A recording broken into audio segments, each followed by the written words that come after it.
नहीं, जस्ट मेरा इस पे एक चर्चा को आगे बढ़ाने के लिए, पर अगर आपने किसी के ऊपर इतनी श्रद्धा रखी है, काफी वर्षों तक सेवा की है और आप निष्ठावान हैं, तो आपको गुस्सा नहीं आएगा कि अरे ये तो मेरे कितने मैंने कितना इनको, क्योंकि हमने पढ़ा है साक्षात हरित्वेन समस्त शास्त्रे उक्तस्तथा भाव यथा एव शक्ति, साक्षात हरि का रूप है, तो हमने हरि के जैसे उनकी पूजा की है कि आ, शिक्षा को ग्रहण किया है, तो आपको, आप बोल रहे हैं कि हमको उनके लिए प्रार्थना करना चाहिए, उनके लिए नाम जप करना चाहिए, लेकिन आपको अगर ऐसा पता चले, और वो भी तुरंत नहीं, कुछ समय बाद जब आपने बहुत सारा उस जिस किसी संबंध में आपने बहुत सारा इन्वेस्टमेंट किया है, कोई भी संबंध हो, और तब पता चले कि अरे ये तो वैसा नहीं है जैसा हमने सोचा था, धोखा हो गया हमारे साथ, तो जब धोखा वाला फीलिंग आता है, तो ये कर पाएंगे हम? हाँ प्रभु जी, क्योंकि उन्होंने हमें बहुत कुछ दिया भी तो है ना प्रभु जी एक टाइम पे। उनके वजह से आज जो है हम हैं, कहीं ना कहीं हम उनके वजह से ही हैं। हम भी बहुत पतित थे प्रभु जी और अभी भी हैं ही। तो कहीं ना कहीं उनके मुंह से निकला हुआ चीजों से ही हम लोग आज जो बन पाए, तो उनकी बहुत कृपा है हमारे ऊपर। तो हो सकता है कि कभी उनके पूर्व जन्म के अनर्थाज या कोई भी चीज की वजह से वो थोड़े से पथभ्रष्ट हो गए हैं, तो हमें भी प्रे करना चाहिए। ये एक सेवा भाव भाव ही होगा प्रभु जी, जो हम उनके लिए प्रे करें ताकि वो भी सही राह पे आ जाए प्रभु जी। ठीक है, धन्यवाद। एक्चुअली माता जी ने जो पॉइंट बोला है वो सबसे महत्वपूर्ण पॉइंट है, माता ने बोल दिया और उसको एक्सप्लेन भी कर दिया, तो धन्यवाद। तो ये चीज को समझना बहुत महत्वपूर्ण है कि हमको निंदा नहीं करनी चाहिए।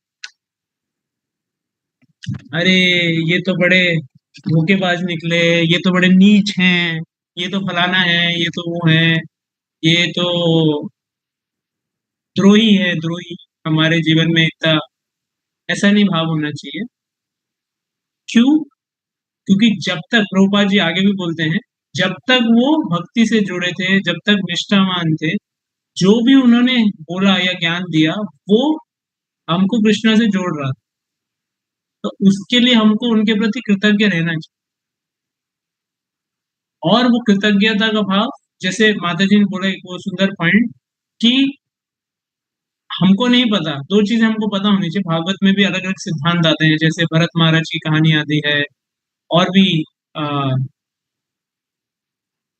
चेतन चरितमृत में आते हैं बहुत सारे किस्से, तो जिसमें ऐसा लगेगा कि व्यक्ति तो पथभ्रष्ट हो गया है, या छोटा हरिदास का कहानी आता है, काल कृष्ण दास का कहानी आता है, तो आप भी, आप कईयों को पता होंगे, कईयों को नहीं पता होंगे, लेकिन हैं ऐसे किस्से और भी हैं चेतन चरितमृत में। रामानंद राय के भाई का भी कहानी आता है, जिनको चांगला पे चढ़ा रहे होते हैं अ, जो राजा हैं, का भी पढ़ेंगे तो लगेगा अरे ये तो भौतिकवाद जैसा आचरण कर रहे हैं। तो कई बारी कोई भक्त है, कोई गुरु है, कोई दीक्षा गुरु है, शिक्षा गुरु, तो हमको नहीं पता कि उनके पूर्व संस्कार या वासना की वजह से कुछ परेशानी है, या दूसरा कई बारी कृष्ण का भी उसमें हस्तक्षेप रह सकता है, उनके साथ कुछ विशेष आदान प्रदान भी हो सकता है। तो हमको पहली चीज उनको फॉलो नहीं करने का है, वो तो समझने की बात है, लेकिन हमको अकृतज्ञ भी नहीं होना चाहिए। जो हमने पाया है उसके प्रति हमको कृतज्ञ रहना चाहिए, और जैसे माता जी ने बोला, हमको आलोचना के स्तर पे नहीं जाना चाहिए। अरे ये तो ऐसे निकले, तो ऐसे निकले, मैंने इतना कुछ किया, ये किया, फिर भी इन्होंने, वो भाव नहीं होना चाहिए। हमको सम्मान रखना चाहिए, दोनों चीजें तो फॉलो भी नहीं करने का है, लेकिन साथ के साथ सम्मान, जो अभी तक हमने उनसे पाया है, जो उनसे हमको मिला है, उसके प्रति सम्मान भी, तो दोनों चीज करने का। और इसके दो एक्सट्रीम साइड्स है, एक है लोग बोलते हैं अरे ये तो नीच है, ये तो ये है, वो है, आलोचना करते रहते हैं, वो भी इससे गलत है। और दूसरे होते हैं वो सेंटिमेंटल रहते हैं, भावुक रहते हैं, अरे ये तो हमारे गुरु है, हम इनको कैसे छोड़ सकते हैं, हम नहीं, ये तो हमारे भगवान है, हम तो इनको छोड़ेंगे ही नहीं, हम तो इनको ही फॉलो करेंगे, हम तो इनके साथ ही चलेंगे। मतलब सन- और साधुगण और वैष्णवगण बोल रहे हैं कि नहीं फॉलो करो इनको, बोले नहीं नहीं हम तो इनको ही करेंगे फॉलो, यही हमारे उतार है। तो एक क्या हो गया, भावुक जन हो गए, जो बोलेंगे यही हमारे को, हम तो इनके पास ही चलेंगे, वो भी नहीं करने का। दूसरे क्या हो गए, वो बोलेंगे नहीं ये तो नीच है, ये तो दुष्ट है, ये तो ये है, ये तो वो है, ये तो पापी नंबर 1 है, वो भी नहीं करने का। वो दूसरे एक्सट्रीम हो गए, बोलेंगे ये अभी, और फिर वो बोलेंगे हमारा तो पूरा श्रद्धा ही उड़ गया है आध्यात्मिक, अ, आध्यात्मिक पथ से, आध्यात्मिक गुरु परंपरा से। हम तो अभी ये माला भी तुम पकड़ो, ये भी तुम पकड़ो, सब आप पकड़ो, और मैं अभी कुछ फॉलो नहीं कर सकता। तो वो दूसरा छोर हो गया। पहला छोर भावुक वाले, जो बोलेंगे हम इनको ही पकड़े रहेंगे। दूसरा छोर वाले वो बोलेंगे कि हम तो अपनी मनमानी करेंगे अभी, ये लोग बड़े ही धोखेबाज होते हैं, चीटर होते हैं, ये होते हैं, वो होते हैं, आलोचना के स्तर पे रह जाएंगे। तो दोनों नहीं करना है, इसमें नुकसान हमारा ही है, दोनों में, दोनों में नुकसान हमारा ही है। आलोचना भी करेंगे तो हम कृष्ण की कृपा को रोक देंगे हमारे जीवन में, जो हम प्राप्त कर सकते हैं सही गुरु से जुड़कर। और अगर भावुक बने रहेंगे तो फिर हम जो सही नहीं है उसका साथ दे रहे हैं, तो भी हमारा जो भक्ति में प्रगति है वो रुक जाएगी। तो दोनों जो पहलू हैं उससे बचने का, ठीक है। तो वो दृष्टिकोण हमको पता होना चाहिए। इस पे किसी का कुछ प्रश्न है या जिज्ञासा है? और कुछ? रेखा वर्मा माता जी, आपका हाथ उठा हुआ है, आपको कुछ प्रश्न है कि आप? अ, हरे कृष्णा प्रभु जी, प्रणाम। सॉरी, वो मैंने कुछ दूसरे क्वेश्चन पहले के लिए उठाया था और मैं उसे लोअर डाउन करना भूल गई। ओके, ठीक है, ये पॉइंट क्लियर है।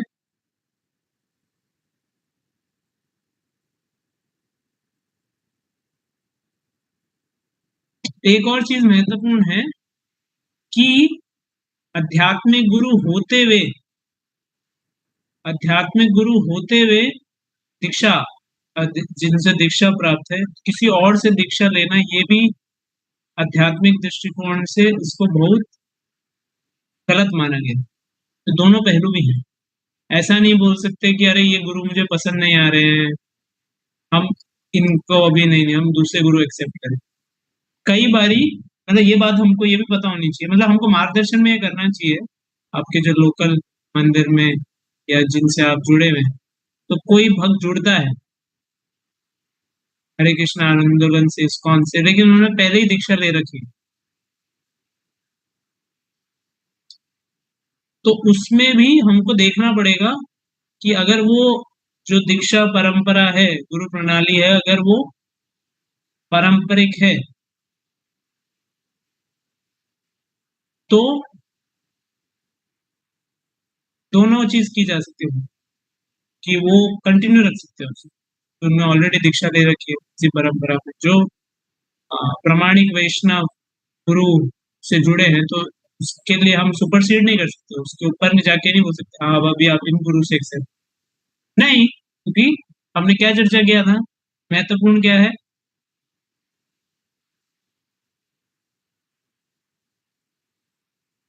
क्या महत्वपूर्ण है?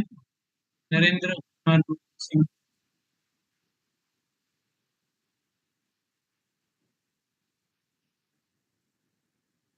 ब्रो अनम्यूट, अनम्यूट नहीं हुआ।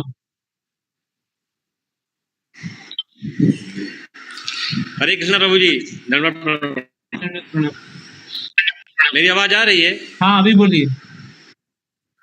प्रभु जी, मेरा प्रश्न ये था कि जैसे मान लीजिए हम लोग यहाँ आज हमारे कुल गुरु हैं, मेरे पूर्वजों के गुरु हैं, तो अब उनसे अगर हम दीक्षा लिए हैं, जबकि वो वैष्णव नहीं है, प्रामाणिक गुरु भी नहीं है, उनके पूर्वज, उनके उनके उनके हमारे उनके पूर्वज, हमारे पूर्व जो गुरु थे उसी श्रेणी में हमने उनसे दीक्षा लिया, उसके बाद भी क्या दीक्षा गुरु दूसरा से दीक्षा ले सकते हैं क्या? हाँ उन ले सकते हैं, क्योंकि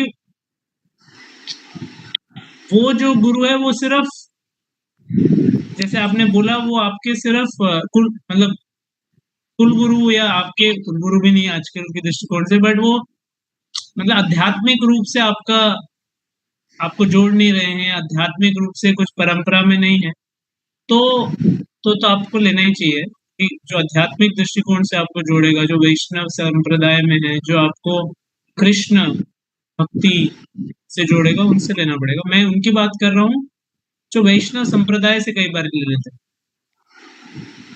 और वैष्णव संप्रदाय इस्कॉन के बाहर। तो इस्कॉन से आप बाद में जुड़ा, पहले ही आपने किसी वैष्णव संप्रदाय से दीक्षा ले ली, लेकिन वहां पे में भी आपने इतना गहराई से तथ्य को समझा नहीं था, जाना नहीं था, है वो परंपरागत, पर शास्त्रों का अध्ययन या और पहलू के ऊपर चर्चा इतनी तो। लेकिन आप जब हरे कृष्ण आंदोलन में आए, प्रभुपाद जी के पुस्तकें पढ़े या वैष्णवों को मिले, तो आपको और गहराई से समझने के लिए उत्साह मिला। तो वो स्थिति में हम वो गुरु को रख सकते हैं दीक्षा, बट मैं जो पहलू बताना चाहता, शिक्षा गुरु, शिक्षा गुरु हम शिक्षा ग्रहण कर सकते हैं, क्योंकि हमने पहले ही चर्चा किया था कि महत्वपूर्ण क्या है, शिक्षा प्रणाली है। तो दीक्षा आपने ली है, तो अभी जरूर नहीं है कि अभी वो दीक्षा ली है तो अभी फिर से दीक्षा दो, वो अपमान हो जाएगा। एक जो परंपरा में कोई गुरु है, उनका कोई वैष्णव है का हम बड़ी मान कर सकते हैं या उनको आगे बढ़ सकते हैं। इसके ऊपर एक दो कहानी भी आती है हमारे जीव गोस्वामी, जब नरोत्तम दास ठाकुर, श्यामानंद पंडित और श्रीनिवास आचार्य, तो श्यामानंद पंडित का पहला नाम दुखी कृष्णदास था और उनके दीक्षा गुरु अलग थे।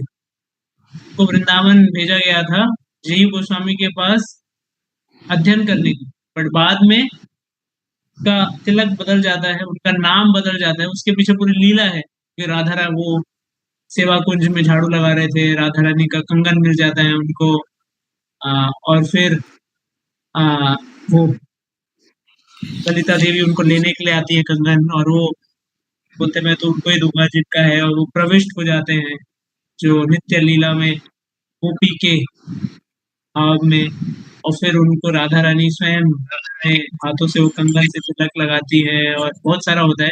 तो बाद में वो किसी को कुछ बताते नहीं है, तो फिर के गुरु का नाम होता है हरदाय पंडित, आई थिंक, जो छात्र मुझे याद है। तो बड़े गुस्सा हो जाते हैं, अरे ये कैसे जीव गोस्वामी ने नाम बदल दिया मेरे शिष्य का, उनका तिलक बदल दिया, का ये बदल दिया। तो बड़े गुस्सा हो, फिर वो आते हैं और वो सही भी है ऐसे, लेकिन फिर बाद में उनको पता चलता है कि ये तो उन्होंने नहीं किया, तो स्वयं राधा रानी ने किया, और जीव गोस्वामी तो बहुत महान वैष्णव है, ऐसे करेंगे भी नहीं। तो वो ठीक नहीं माना जाता है कि कोई ऑलरेडी दीक्षा ग्रहण किया है गुरु से, तो उनको फिर से दीक्षा नहीं लेनी चाहिए, शिक्षा ग्रहण कर सकते, तो शिक्षा के अंतर्गत।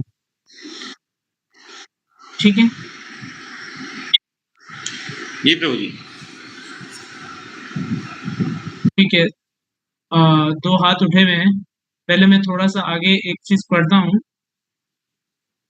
प्रभुपाद जी भागवतम में बोलते हैं एक लेक्चर में, यदि जब कोई अपने गुरु का त्याग करता है तब उसके लिए भी कुछ कारण हो सकता है, यह कारण शास्त्रों में वर्णित है।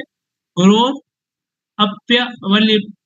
अप्यवलिप्तस्य कार्य कार्य अजानतः, कार्य कार्य, अगर एक आध्यात्मिक गुरु को ये नहीं पता है कि क्या किया जाना चाहिए और क्या नहीं किया जाना चाहिए, कार्य अकार्य तथा शास्त्रों के नियम के विरुद्ध कार्य करता है, तब उस स्थिति में उसका परित्याग कर देना चाहिए। परंतु जब तक आपको यह ना दिखे कि वह शास्त्रों के विरुद्ध या गुरु के पद के विरुद्ध कार्य नहीं कर रहे हैं, तब तक आप आध्यात्मिक गुरु के संग त्याग नहीं करें। यह आपके लिए लाभकारी नहीं है, अपितु यह आपका पतन है। दोनों पहलू हैं। अगर कोई प्रामाणिक गुरु है, आप उसको बोल देंगे छोड़ के कि मैं दूसरा गुरु स्वीकार कर रहा हूँ, वो भी गलत है, वो शिष्य के लिए पता है। तो जब तक आपके मंत्र गुरु उपस्थित हैं, आप कहीं और नहीं जा सकते।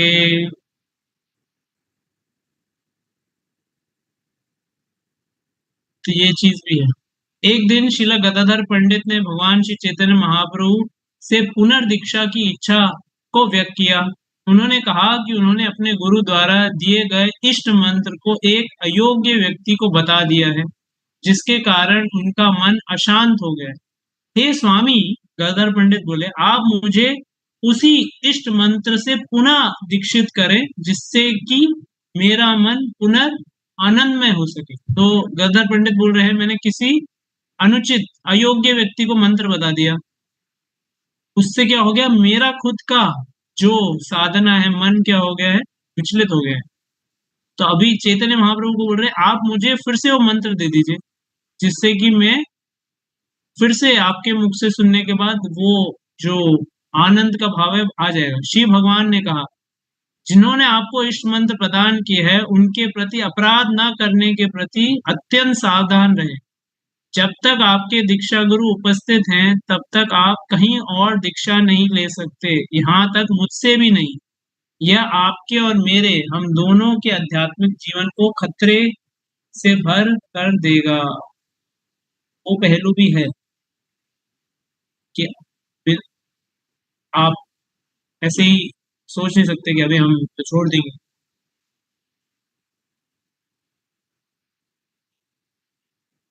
तो एक और चीज बता रहे हैं कि अगर ऐसी परिस्थिति में हम आते हैं और हमको गुरु त्याग करना पड़ता है, तो हम श्रील प्रभुपाद जी की शिक्षाओं से तो जुड़ ही सकते हैं, क्योंकि हमारे प्रमुख शिक्षा गुरु श्रील प्रभुपाद हैं। तो उनकी शिक्षाओं को ध्यान से पढ़ना, सुनना। तो हमारे इधर अभी एक महाराज जी आए हुए हैं, तो वो बता रहे थे, परम पूज्य भक्ति बृहद भागवत साईं महाराज, तो वो 1983 में जुड़े थे इस्कॉन से। तो काफी पहले जुड़े थे, प्रभुपाद जी के जाने के कुछ समय बाद। और उस समय उन्होंने जब दीक्षा लिया था, तो कुछ समय बाद वो गुरु किसी कारणवश अपने गुरु पदवी से नीचे उतर गए। तो बता रहे थे उनके लिए बहुत ही क्या था, चुनौती भरा समय था।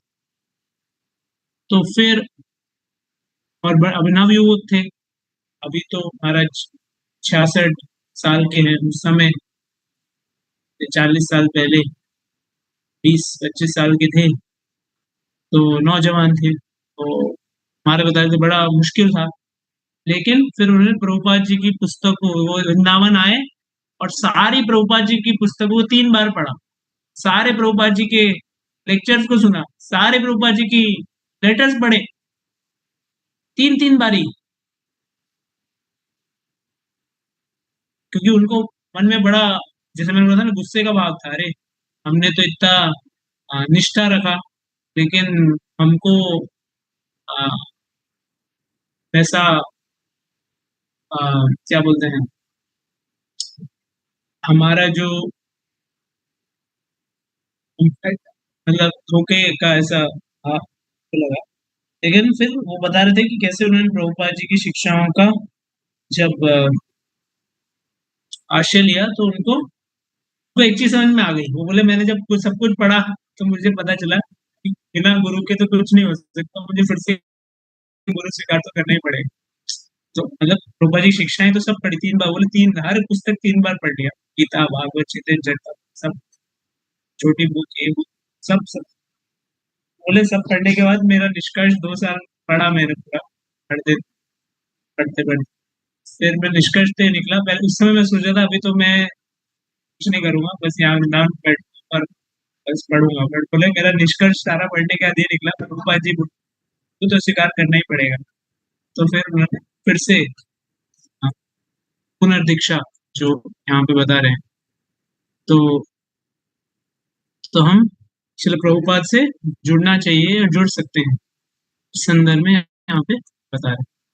ठीक है, तो अभी तो प्रभुपाद जी की पुस्तकें पढ़ के, टेप पढ़ के, उनका प्रभुपाद जी का कैसा भाव था, प्रभुपाद जी कितने औदार दिल के थे, के शिष्य भी प्रभुपाद जी के इस धरातल पे रहते रहते कई बारी अपना संन्यास छोड़ देते थे, कभी अपना भक्ति छोड़ देते थे, लेकिन प्रभुपाद जी किस प्रकार से उनके साथ आदान प्रदान करते थे आप पढ़ेंगे लीलामृत में और पुस्तकों में वर्णन। प्रभुपाद जी कभी भी उनको धुतकार कर निकालते नहीं थे, बोलते थे कोई भी परिस्थिति में आप हैं, आप भगवान की भक्ति करते रहिए। तो ऐसा बड़ा हृदय था प्रभुपाद जी का, और वो सबको सेवा में सम्मिलित रहे। तो जब हम वो सब बातें देखेंगे पढ़ेंगे तो हमको समझ में आएगा कि आचार्य कौन है, आचार्य का मूड क्या होता है, भाव क्या है, तो वो पहलू क्या समझ सकते। तो आप बोलेंगे अरे अभी तो हम यहाँ पे दीक्षा लेने के लिए और इसके लिए उत्साहित है, आप तो गुरु त्याग की बात कर रहे हैं पहले ही। हम उसकी बात नहीं कर रहे हैं, ना ही हम ऐसा बोल रहे हैं कि आपके जीवन में ऐसी परिस्थिति आए, हम नहीं चाहते। लेकिन हमको सचे इसके बारे में सचेत रहना चाहिए कि जीवन में भक्ति में हमारा उद्देश्य क्या है, कृष्णा भावना भावित चेतना की प्रगति होती रहनी चाहिए। उसके लिए अलग अलग जीवन में जो भी पहलू आएंगे, परिस्थिति आएंगे, उसमें हमको कैसे भगवान का आश्रय, गुरुजन का आश्रय, प्रभुपाद जी का आश्रय कैसे लेने का, तो उसके संदर्भ में चर्चा करें। ऐसा नहीं है कि ये सबके जीवन में आएगा और इसके लिए हम बता रहे हैं, ऐसा नहीं है। हम आशा करते हैं किसी के जीवन में भी नहीं आए और हमारा भक्ति का भाव बढ़ता रहे, वो दृष्टिकोण है। लेकिन जानकारी होनी चाहिए, वो दृष्टिकोण से देखा। ये 3 हाथ खड़े हुए हैं, कुछ कारण से खड़े हैं। ठीक है, रवि पांडे प्रभु। हरे कृष्णा प्रभु जी, दंडवत प्रणाम। प्रभु जी, मेरा जो क्वेश्चन है वो काल्पनिक है थोड़ा। जैसे हम दीक्षा लेते हैं, दीक्षा के लिए हम तत्पर होते हैं, बहुत बार क्या होता है कि फैमिली में कुछ ऐसा एनवायरनमेंट होता है, कुछ ऐसी परिस्थितियाँ होती हैं कि हमें दीक्षा का अर्थ पता नहीं होता, फिर भी हम दीक्षा ले लेते हैं। तो क्या वो दीक्षा वैलिड होता है, पहला? और दूसरा ये कि मान लीजिए हमने दीक्षा लिया, बाद में पता चला कि वो गुरु, जैसा भी आपने बताया कि कुछ ऐसे उनके मतलब एक्ट थे, कर्म थे, या मतलब वो अपने मतलब धर्म से विमुख हो गए और आज कहीं और है, तो उनसे लिया गया दीक्षा क्या वो वैलिड रहेगा? पहला वाला आपने क्या बोला कि फिर से बोलिए, पहला क्या बोला? प्रभु जी, बहुत बार ऐसा होता है कि हमें दीक्षा का मतलब पता नहीं होता है, फिर भी हम दीक्षा ले लेते हैं, तो उस दीक्षा का तो कोई मतलब नहीं होता ना। मैं एग्जांपल दे रहा हूँ, नहीं, समझ गया। हाँ, दीजिए एग्जांपल दीजिए। जैसे सपोज मान लीजिए हमारी फैमिली है, उसमें सब लोग कांग्रेस को वोट देते हैं। अब मान लीजिए कि हमारे घर में और भी जो लोग हैं, पता चला हम उसी मतलब वे पे चलते हैं कि नहीं, हम हमारे घर में सब कांग्रेस को वोट दे रहे हैं तो हम भी कांग्रेस को वोट देंगे। तो उसी तरह गुरु के मामले में भी है कि नहीं, ये गुरु हैं, सब लोगों ने दीक्षा लिया तो हम भी उनसे एक दीक्षा ले लेंगे। बट हमें पता चला कि बाद में कि दीक्षा का सही अर्थ क्या है वो हमें नहीं पता है, बट हमने दीक्षा ले लिया। तो क्या वो दीक्षा का कोई अर्थ है उस दीक्षा का? देखिए, आध्यात्मिक, देखिए इसके 2 उत्तर हैं, 2 मतलब पहलू हैं। उत्तर मतलब 2 पहलू। पहला है जो जैसे प्रभुपाद जी भी बताते हैं, दीक्षा ना कुछ सिर्फ विधि नहीं है। दीक्षा गुरु और शिष्य के बीच में एक बहुत ही अंतरंग संबंध स्थापना करने वाली, तो उसके अंतर्गत निष्ठा, समर्पण, गुरु का भी एक, जैसे माता पिता का भाव रहता है ना बच्चे के प्रति, कि ये मैं इनका संरक्षण करूं, बच्चे का संरक्षण करूंगा, मैं पालन पोषण करूं, तो गुरु का भी वो भाव रहता है। तो दोनों चीज है, गुरु की तरफ से, शिष्य की तरफ से, तो वो होगा तभी वो गुरु शिष्य का संबंध स्थापित होता है, पहली बात। दूसरी बात है, कई बारी गुरु दे सकते हैं किसी को प्रोत्साहित करने के लिए, उसको ज्यादा नहीं पता है, लेकिन धीरे धीरे उनको पता है भक्तों के संग में वो क्या हो जाएगा। जैसे प्रभुपाद जी थे, जब शुरू में प्रभुपाद जी ने नोटिस लगा दिया 26 सेकंड एवेन्यू की जुड़े ही है, उनका नोटिस लगा दिया कि दीक्षा होने वाली है और ये 4 नियम है पालन करते हैं, 16 माला करते। सोचते हैं ये क्या है, ये 4 नियम पालन करने के। तो प्रभुपाद जी क्या किए, आज महाराज बता रहे थे, सबसे पहले शादी करा दी उन्होंने। तो सबसे पहले शादी करी जानकी माता जी और मुकुंद प्रभु की, और अगले दिन उनको दीक्षा दे दी। तो वो लोग सोच रहे हैं, उनको ज्यादा कुछ प्रभुपाद जी के प्रति बड़ा प्रेम था कि अरे स्वामी जी हैं, स्वामी जी हैं, बड़ा प्रेम है। पर इतनी गहराई का, गुरु का महत्व क्या होता है या गुरु के साथ संबंध जीवन भर का है, वो इतना पता नहीं था उनको।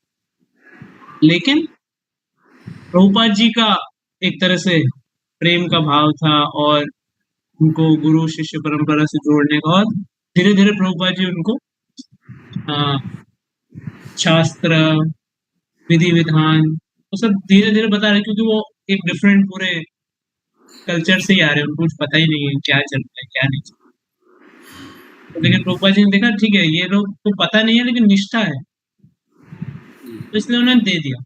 तब मैं जिस बोल रहा हूँ उसके दोनों पहलू हैं।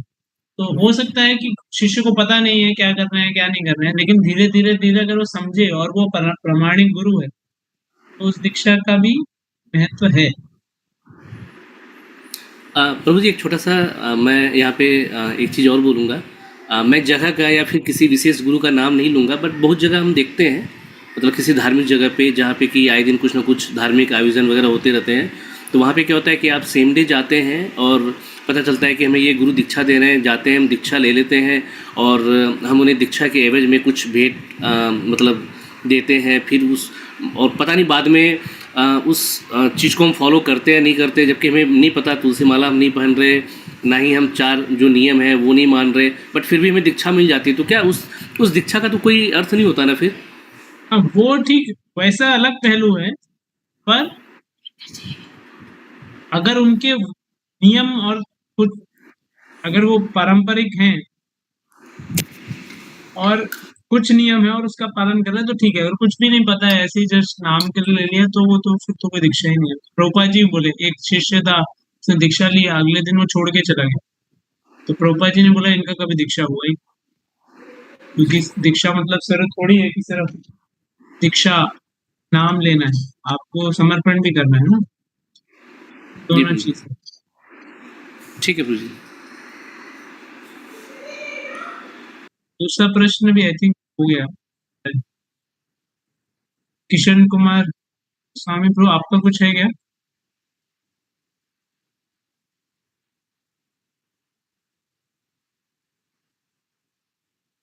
ठीक है, अगला जो हरे कृष्ण प्रभु जी, दंडवत प्रणाम। बोलिए प्रभु। प्रभु जी, कई ये एक विद्यार्थी के लिए, शिष्य के लिए बड़ा डिफिकल्ट सब्जेक्ट है कि वो गुरु का चयन कैसे करे और गुरु को कैसे त्यागे। क्या क्या क्या? गुरु का चयन कैसे करे और कैसे त्यागे। गुरु का चयन कैसे करें, वो तो हमने किया ना, काफी डिस्कस शुरू में। नहीं, बड़ा डिफिकल्ट है ये। अरे डिफिकल्ट डिफिकल्ट ये है है। कि गुरु, क्योंकि शिष्य नहीं जानता है, उसकी कैपेबिलिटी नहीं होती है, गुरु की कैपेसिटी जानने के लिए, कैपेबिलिटी जानने के लिए उसकी कैपेसिटी नहीं है। प्रभु जी, हमने चर्चा देखा था, हमने चर्चा देखा था, हम तो बाहरी पहलू ही देख सकते हैं कि वो जी शास्त्र को समझ रहे हैं, बता रहे हैं, नियमों का पालन कर रहे हैं, जो उन्होंने अपने गुरु के प्रतिबद्ध हैं वो पालन कर, हम तो बाहरी रूप से ही देख सकते हैं। जो आप बोल रहे हो सही है, क्योंकि हम खुद कनिष्ठ हैं तो हम उत्तम अधिकारी को कैसे समझ सकते हैं? हम नीचे स्तर पे हैं तो कौन ऊंचे स्तर पे, हमको कैसे पता चले? तो ये जायज बात है, लेकिन जो बाहरी रूप से जो दिख रहा है और जो साधुगण उसकी पुष्टि कर रहे हैं, तो उसके हिसाब से हम ले सकते हैं। बाद में चल के कुछ होता है तो वो संदर्भ में क्या करना है, इस्कॉन के अंतर्गत एक मिनिस्ट्री है, वो आदेश निकालेंगे कि ऐसा ऐसा है, एक संन्यास मिनिस्ट्री है, गुरु मिनिस्ट्री है। वो बोलेंगे नहीं नहीं, अभी ये गुरु को नहीं पालन करने का, या इनका अभी ये फॉलो मत कीजिए, या इनका अभी मान्य नहीं रहेगा, इनको जो भी है। तो उसमें फिर वो आपको और अगर आपको कुछ समस्या लगती है तो किसी वरिष्ठ भक्त से बात कीजिए, उनका अपना आपने क्या देखा, क्या सुना, से चर्चा कीजिए और फिर इस्कॉन एज अ संस्था आपका जो भक्त है उनका संरक्षण करने के लिए आपको अवगत कराएगी, आपको और समय देगी कि आप ये परिस्थिति को समझिए और भक्तों से जानने का, प्रभुपाद जी की शिक्षाओं को गहराई से समझने का, और फिर ऑल्टरनेटिव भी देगी, आप फिर से दीक्षा ले सकते हैं जो गुरु अभी सही रूप से आध्यात्मिक दृष्टिकोण से पथ पे हैं, मार्ग पे हैं। तो ऐसा ये सब पहलू। प्रभु जी, हरे कृष्णा। हरे कृष्ण। आप सुन सकते हैं? हाँ, बोलिए बोलिए। सर, कई बार स्थिति ऐसी आती है कि हमारा जीवन बड़ा लंबा होता है, और जैसे मैं अपना एक एग्जांपल दूं तो हमारे एक शिक्षा गुरु हैं जिन्होंने एमएससी फिजिक्स किया हुआ है, जो मेरे गुरु भी रहे और मुझे उन्होंने फिजिक्स भी पढ़ाई जब मैं साइंस का विद्यार्थी था इंटरमीडिएट में। तो वो जैसे ही मैं बड़ा हुआ, मेरी मैरिज भी हो गई, तो वो मुझे तीर्थ स्थानों पर ले जाने लगे क्योंकि उनका रिटायरमेंट हो गया था। तीर्थ स्थानों पर ले जाने लगे, वहां मुझे वो सेवा देने लगे और कि भाई ये सेवा कार्य करो, ये ऐसा काम करो, ये संभालो, वो संभालो। धीरे धीरे मैं भगवान की तरफ तो बढ़ा, लेकिन इस्कॉन में आने के बाद भी वो मुझे ये कहते हैं कि भाई आप मेरे साथ वृंदावन चलो, आप मेरे साथ वहां चलो। तो अब मैं इस दुविधा में हूं कि मुझे इस्कॉन अच्छा लगने लगा है क्योंकि एक सिस्टेमेटिक अप्रोच है और एक सुलझे हुए तरीके से कृष्ण की तरफ एक सन्मुख है ये जो ऑर्गेनाइजेशन है। तो क्या मुझे उनका साथ छोड़ देना चाहिए या नहीं?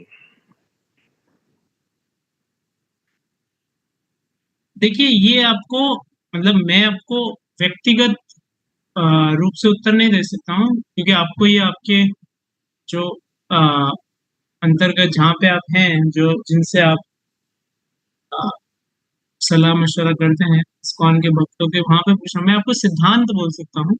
देखिए, सिद्धांत क्या है?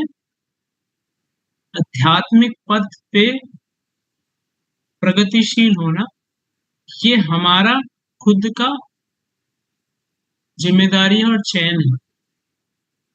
तो हम अगर अगर आपने किसी को गुरु स्वीकार किया है, दीक्षा गुरु, तो आपका एक दीक्षा लेने के समय आपने एक संबंध स्थापित कर दिया है या वहां पे आपने प्रण लिया है। लेकिन अगर आपने ऐसा नहीं किया है, तो अगर आपको प्रेरणा कहीं से मिल रही है, आपके उनके प्रति सम्मान रखिए, कोई भी हो, सम्मान नहीं कि अरे मैं ये संस्था से जुड़ गया हूँ या ये गुरु से जुड़ गया हूँ या ये पद पे हूँ तो मैं अभी आप जो कर रहे हैं सब गलत है, ऐसा नहीं है।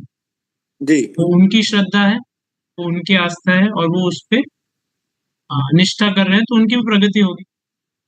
लेकिन आपका जीवन का डोर आपके हाथ में। जी। अगर आपको कहीं से निष्ठा मिल रही है या आपको प्रोत्साहन मिल रहा है, तो आप उधर अग्रसर रह सकते हैं और आप उनसे संबंध बनाए भी रख सकते हैं अगर आपको लग रहा है। तो कॉमन पॉइंट्स है, वहां पे आप हमेशा डिस्कशन कर सकते हैं, चर्चा कर सकते हैं। लेकिन आपको जहां से प्रेरणा मिल रही है वो आपका खुद का निजी व्यक्तिगत चयन है या पहलू है। बट जी। ये केस में पर्टिकुलर सिचुएशन में आपको क्या करना चाहिए, वो तो अभी आपको जो आपके लोकल अथॉरिटीज हैं या गाइड्स हैं या जो के मार्गदर्शन में आपको करना पड़ेगा। बट मैं प्रिंसिपल आपको जी। जी। ठीक है। फिर दो और हाथ उठ गए हैं। आ, क्या है? हाँ, बोलिए माता जी। दिव्य कुमारी माता जी, अनम्यूट कीजिए। हाँ, हरे बोलिए। कृष्ण प्रभु जी, दंडवत प्रणाम प्रभु जी। हम्म, हरे कृष्ण प्रभु जी, दंडवत प्रणाम। बोलिए प्रभु जी, बोलिए। हम मोबाइल उतना हम चलाने नहीं जानते हैं, तो हम्म, हम जो 2 बार तो मेरा परीक्षा नहीं हो पाया क्योंकि घर कोई में कोई प्रॉब्लम नहीं नहीं है था, माता जी, परीक्षा की बिल्कुल चिंता मत कीजिए। तो आप नहीं हो सुन पाया है लीजिए, ना। सुन लीजिए, सब सुन लीजिए, समझ लीजिए। बाद में हम व्यक्तिगत रूप से आपकी सब परीक्षाएं ले लेंगे। आप उसकी चिंता मत कीजिए, ठीक है ना। आप हमको अलग से कांटेक्ट कीजिएगा, सब परीक्षाएं सब कर लेंगे, ठीक है। ठीक है प्रभु जी। हरे कृष्ण। बालिका अग्रवाल माता जी। हरे कृष्णा प्रभु जी, दंडवत प्रणाम। प्रभु जी, जो एक क्वेश्चन आया था कल परसों संडे के क्वेश्चन पेपर में कि एक जो गुरु होते हैं, मतलब जो जीबीसी है, उनका शिष्य के सेफ्टी में, मतलब डिसाइपल के सेफ्टी में क्या योगदान है। तो प्रभु जी, ये जो है कि हम जो ये पॉइंट हम डिस्कस कर रहे हैं कि अगर कोई गुरु बोनाफाइड नहीं है तो उसको रिजेक्ट कर सकते हैं, और तो इस तरह से जीबीसी ने गाइडलाइंस में दिया हुआ है, और ये पॉइंट क्या ये इसको मैच करता है कि ये हमारे सेफ्टी के लिए बताया गया डिसाइपल सेफ्टी के अकॉर्डिंग। तो प्रभु जी, इसको कैसे हाँ, तो लेंगे? आप अगर आपकी वो देखेंगे ना माता जी, जो हमने Handbook। पुस्तक दी है, तो अगर उसके आखिरी में जाएंगे, आखिरी में ना अपेंडिक्स दे रखा है, अपेंडिक्स। ओके। अपेंडिक्स में ना कुछ चीजों को विस्तार से बताया है। तो जीबीसी का एक लॉ बुक भी है, लॉ मतलब इस्कॉन का Law लॉ book। करके एक है। तो उसके अंतर्गत जीबीसी के क्या क्या कार्य हैं, और उन्होंने जैसे आप प्रश्न पूछ रहे हैं, तो उसका ना वहाँ पे मैं आपको जस्ट एक सेकंड पेज नंबर जस्ट मैं देख के बता रहा हूँ। कुछ एक्चुअली हम लोगों ने जीबीसी का वो सब क्वेश्चन पढ़ा ही नहीं था, तो थोड़ा डिफिकल्ट हो रहा था आंसर करने में वो सारे क्वेश्चन। हाँ, बट आप बेसिकली जीबीसी की तरफ से आपको क्या क्या सुविधाएं हैं, जी अगर प्रभु आप जी। देखेंगे ये पेज नंबर 104 पे है, पतित गुरु का परित्याग, इस्कॉन के नियम। इंद्र तृप्ति में निराशाजनक ढंग से लिप्त जब गुरु राक्षसी प्रवृत्ति का प्रदर्शन करने लगे, पतित गुरु का त्याग कब नहीं किया जाए, एक निलंबित गुरु का त्याग कब करें, मार्गदर्शन हेतु गुरु आश्रय, तो ये सब पहलू हैं। तो ये सब इस्कॉन ने अलग अलग क्या बना रखे हैं, लॉ बना रखे, नियम बना रखे कि किस परिस्थिति में कैसा आपको वो करना है। यहाँ पे एक है जो पतित गुरु का त्याग कब नहीं किया जाए, यदि जब कोई गुरु इंद्र तृप्ति में लिप्त है और 4 नियमों में से किसी एक या अधिक नियमों का उल्लंघन कर रहे हैं, परंतु उनके सुधार का की संभावना हो, तब उस स्थिति में शिष्यों का उनका त्याग नहीं करना चाहिए, अपितु सुधार होने का प्रतीक्षा करना चाहिए, और तब तक सभी शिष्यों को शिक्षा गुरु के रूप में श्रील प्रभुपाद एवं वरिष्ठ वैष्णवों का आश्रय ग्रहण करना चाहिए। तो ये एक पहलू बताया गया है। तो मतलब ऐसा नहीं है कि ब्लाइंड स्टेटमेंट्स हैं, वहाँ पे भी अलग अलग रूप से कौन सी परिस्थिति में इस्कॉन लॉ के अंतर्गत, नियमों के अंतर्गत किस परिस्थिति में कैसा, तो ये शिष्य का या जो इस्कॉन के अंतर्गत जो अनुयायी हैं उनका संरक्षण हेतु अलग अलग कानून नियम दिए हैं। जो मैंने बोला पेज नंबर 105 में आप देखेंगे तो 104। इंग्लिश वाला प्रिंट आउट है तो डिफरेंट, ठीक है, देखेंगे। ठीक है ना, तो उसके अंतर्गत है पहले। अभी कैसे से हाथ उठ गए हैं, मुझे आगे जाने। हाँ बोलिए। आगे इससे जुड़ा कुछ प्रश्न है आपका?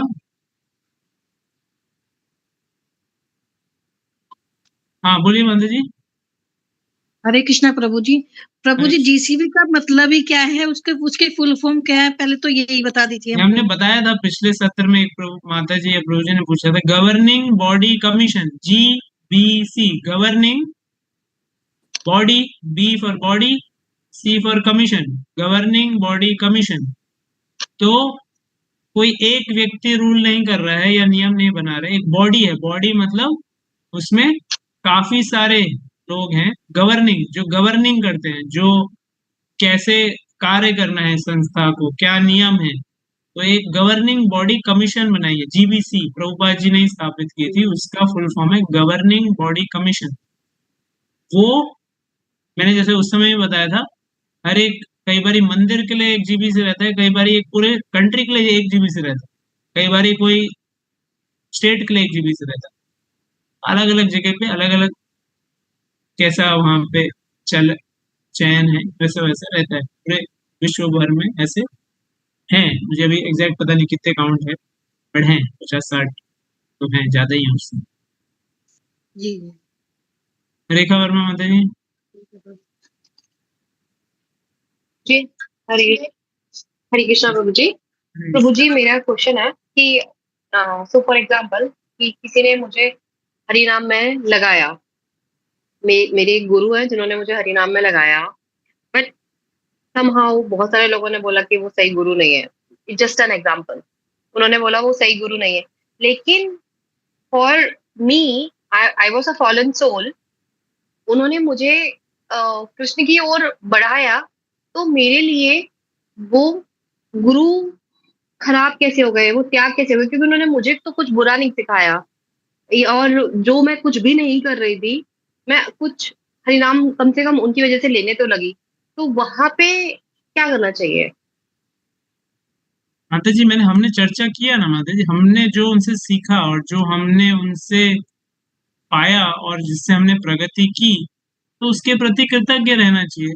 लेकिन अगर आपको आगे बढ़ना है तो वो अगर खुद ही आचरण में नहीं उतार रहे उसको, तो आप कैसे उनका आश्रय लेके आगे बढ़ पाएंगे?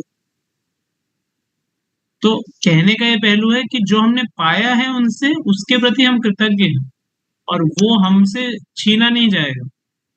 लेकिन साथ ही साथ अगर हमको आगे आगे बढ़ना है तो हमको ऐसे गुरु का आश्रय लेना पड़ेगा ना, जो स्वयं निष्ठावान है, जो स्वयं नियम, आपको कोई बोल रहा है कि ये नियम पालन करो, ये नाम जप करो, बट वो खुद ही नहीं कर रहे, तो फिर कैसे होगा बात? ठीक है। प्रभु जी मतलब how how do I know that he is not doing it? Because वो कर रहे हैं, लेकिन उनका आचरण कैसा है वो मुझे नहीं पता। मैंने सुना है, मतलब इसके लिए लॉ है ना, मैं इसके लिए नियम और है मैं उनको माता जी। और प्रभु जी मैं उनको डिसरिस्पेक्ट नहीं करना चाहती, तो अगर मैं उनकी दी हुई शिक्षाओं में अगर हरिनाम लेने लग गई हूँ, तो और अगर आगे सामने से वो मिलते हैं या बात करते हैं, तो उस समय मुझे क्या करना चाहिए? शैल आई रिस्पेक्ट हिम और डिसरिस्पेक्ट हिम? माता जी, there is something called as disapproved but not disowned. ये एक प्रिंसिपल रहता है, मतलब है अगर आपको पता, आप बोल रहे हमको पता कैसे चलेगा, अभी आपको नहीं पता है, लेकिन और जो साधुगण हैं और जो उनको पता है, अगर वो आपको बता रहे, तो आपको उन पे विश्वास करना पड़ेगा, पहली बात। दूसरी बात है कि हमको उनका सम्मान अभी भी करना चाहिए। अभी भी अगर हम मिले उनसे या वो हमसे मिले, हमको सम्मान करना चाहिए। लेकिन अगर वो बोले कि नहीं नहीं, अभी हम जो बोल रहे हैं वैसा करो, ये लोग गलत बोल रहे हैं, इनका पालन मत करो, इस फोन को छोड़ दो, हमारे साथ आ जाओ, तो वैसा नहीं करना चाहिए। क्योंकि हमको प्रभुपाद जी से जुड़े रहना चाहिए और जो पथ पे, आध्यात्मिक पथ पे आगे बढ़ना चाहिए, वो चीज है। ओके प्रभु जी, क्योंकि प्रभु जी अभी ना एक रिसेंट केस चल रहा है स्कॉन पटना का, और हाँ हाँ वहां पे कुछ लोगों ने अपना एक इंडिविजुअल यूट्यूब चैनल बना के वो अपने आप को प्रमोट कर रहे हैं, और दे आर माता कीप जी, टॉकिंग आपको एक अगेंस्ट ही पता इस्कॉन। है ना, पटना में ही हो रहा है ना। मैं आपको और भी बहुत सारे भी हुए हैं पास्ट में और होता रहता है, तो उससे ज्यादा विचलित नहीं होना चाहिए, क्योंकि ये कलयुग है और कलयुग में तो हम ऐसा नहीं बोल रहे हैं। तो देखिए, एक चीज हमको समझनी चाहिए, हम जब कभी ऐसा होते हुए देखे ना, तो उस समय हमारा शिष्टाचार और हम कैसा प्रेरणा देना चाहते हैं दूसरों को, हमारे जीवन में और दूसरों को, वो महत्व। वो ये गलत कर रहा है, वो इसमें गुट बन गए हैं, तो स्वाभाविक है। कला, कलयुग में कला होना वो बहुत ही क्या है, स्वाभाविक है। कुछ भी नहीं होगा तो भी कला होता है। वो आध्यात्मिक आध्यात्मिक अ, प्रवास में भी, आध्यात्मिक संस्था में भी होता है। तो हमको आध्यात्मिक संस्था में बने भी रहना है और साथ साथ आध्यात्मिक चेतना को भी निर्माण करना है। आध्यात्मिक संस्था में बने रहना कोई जरूरी नहीं है कि आध्यात्मिक चेतना का भी निर्माण हो। दोनों चीज करनी है, ठीक है।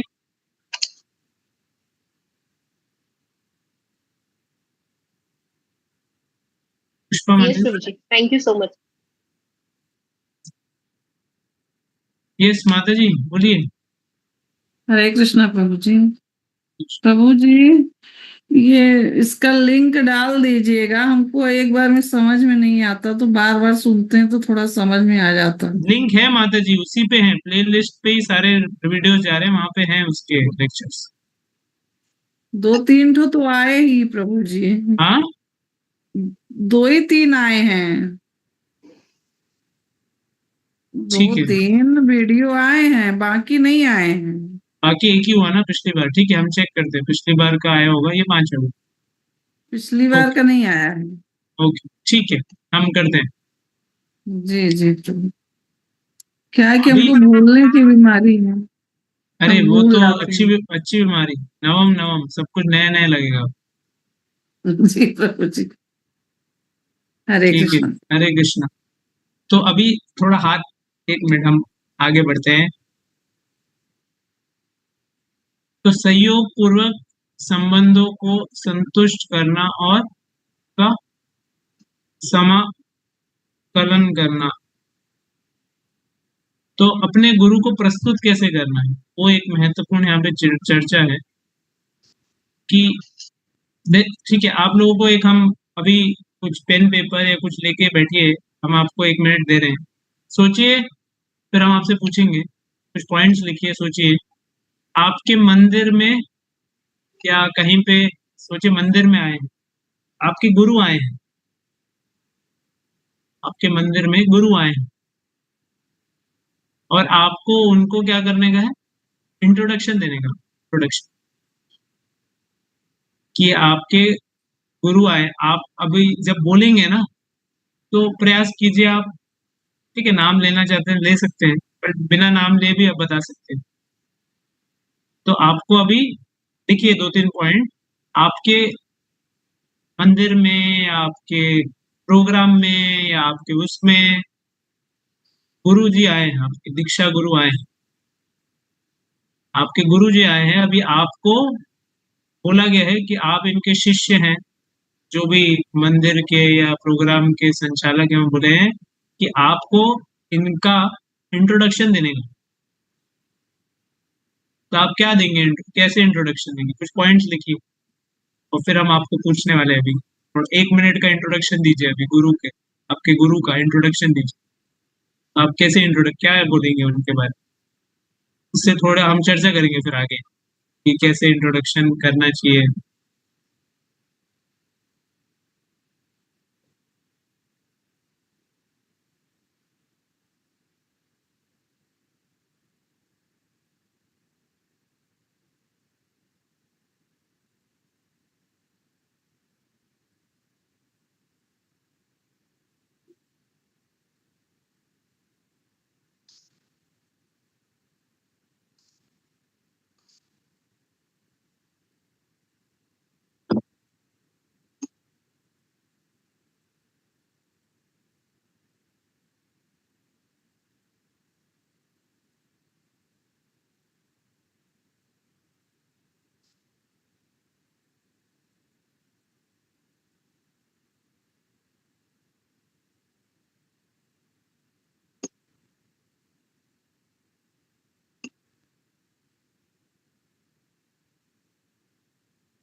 अच्छा, आप लोग रेडी हैं?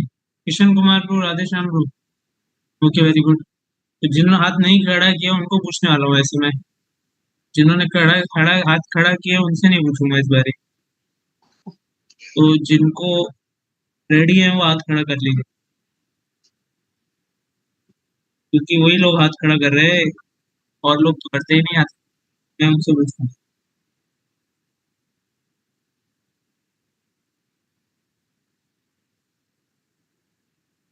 ये भी अच्छा तरीका है, हाथ खड़ा कीजिए तो हमारी बारी नहीं आएगी। वो भी टेक्निक अपना सकते हैं। पर ठीक है, एनीवेज मैं अभी उनसे पूछूंगा जो बोलते नहीं है जनरली। तो रेडी रहिए आप। मैं आगे दिख रहा हूँ अभी स्क्रीन पे कौन कौन लोग हैं जिन्होंने अभी तक अपने मधुर वाणी से को अवगत नहीं कराया है।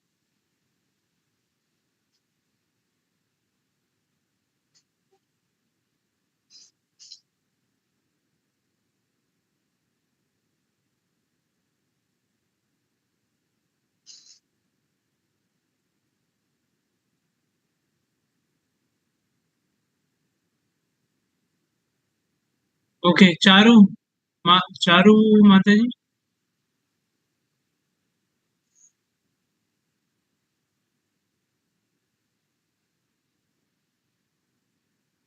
आप हैं मौजूद?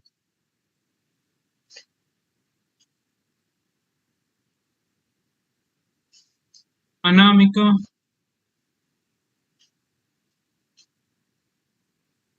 माता जी, हरे कृष्णा जी। हरे कृष्णा तो बोल दीजिए कम से कम।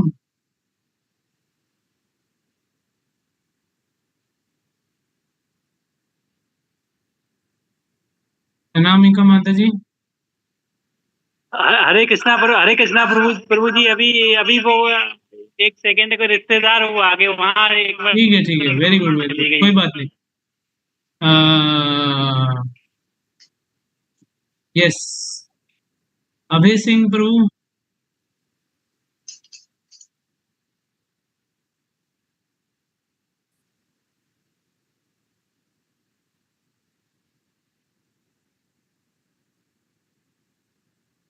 नवनीत कुमार मिश्रा प्रभु।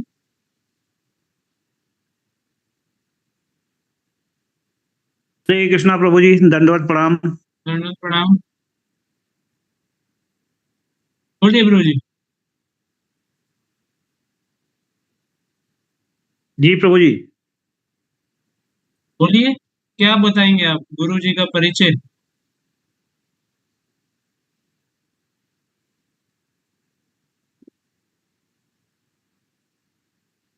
प्रभु जी सवाल यही था कि गुरु जी मंदिर में आते हैं।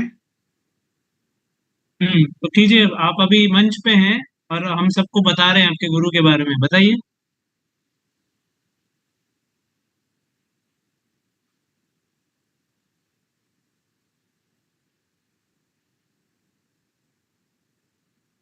हरे कृष्णा। जी प्रभु जी। कुछ तो बोलिए। मेरे गुरु बहुत विशेष हैं, इत्यादि इत्यादि, कुछ तो बोलिए। जी प्रभु जी, जो भी मतलब गुरु जी के बारे में हम जानते हैं उनको उनके बारे में मतलब बताएंगे। कुछ तो गुरु जी के बताइए, बारे में 2 शब्द तो बोलिए, क्या बोलेंगे? कुछ तो स्मरण कीजिए आपके शिक्षा गुरु दीक्षा गुरु को, कुछ तो बोलिए। प्रभु जी मतलब गुरु जी हमारे बहुत ही मतलब विनम्र हैं और बहुत कुछ सीखने को मिलता है। हाँ, गुरु जी का मतलब हमेशा मार्गदर्शन रहता है हम लोगों के जीवन में। जैसे जैसे जैसे हमने अपना जब आध्यात्मिक मतलब शुरुआत करी थी इस्कॉन के साथ, तो मैं भी एक तरह से अननोन ही था। मुझे तो किसी ने एक तरह से मंदिर में ले गए थे, तो हमारे मतलब जो शिक्षा गुरु हैं उन्होंने यही कहा था कि आप कुछ मत करिए, बस एक माला प्रतिदिन करिएगा। महीने भर में अगर आपके अंदर कोई चेतना में परिवर्तन नहीं आता है तो इसको छोड़ दीजिएगा। तो इस प्रकार से हम बड़े आभारी हैं अपने शिक्षा गुरु का, जिन्होंने इन सब करते करते, अब जैसे एक माला ही उन्होंने कहा था, लेकिन आज हमारी 16 माला ही हो जाती है, वो भी सुबह सुबह। तो एक हमें काफी अच्छा मतलब एक अच्छा फील होता है। आज 3 साल से अगर मैं कर रहा हूँ तो कभी भी मतलब कोई परिस्थिति हो, लेकिन मेरा 16 माला कभी छूटता नहीं है। ठीक है, ओके, धन्यवाद। जिया माता जी।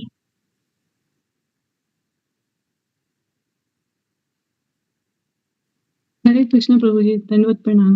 हरे कृष्ण। प्रभु जी, मैं ज्यादा एटिकेट्स के बारे में फैमिलियर नहीं हूँ, तो मैंने थोड़ा सा कुछ लिखा है वो बता हाँ हाँ, पढ़िए माता जी।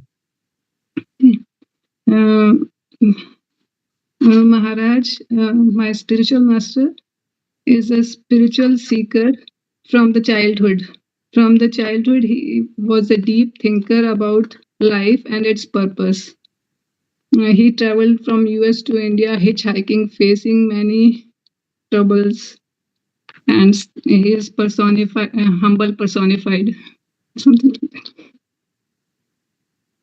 ठीक That's है, it. माता Thank जी you. ने अंग्रेजी में बोला। माता जी बोले हमारे गुरु बचपन से ही आध्यात्मिक भाव को खोजने के लिए बड़े अग्रसर थे, बहुत ही विनम्र हैं, आध्यात्मिक चेतना को ढूंढ रहे थे इत्यादि। तो वैसा भाव है। ठीक है माता जी, धन्यवाद।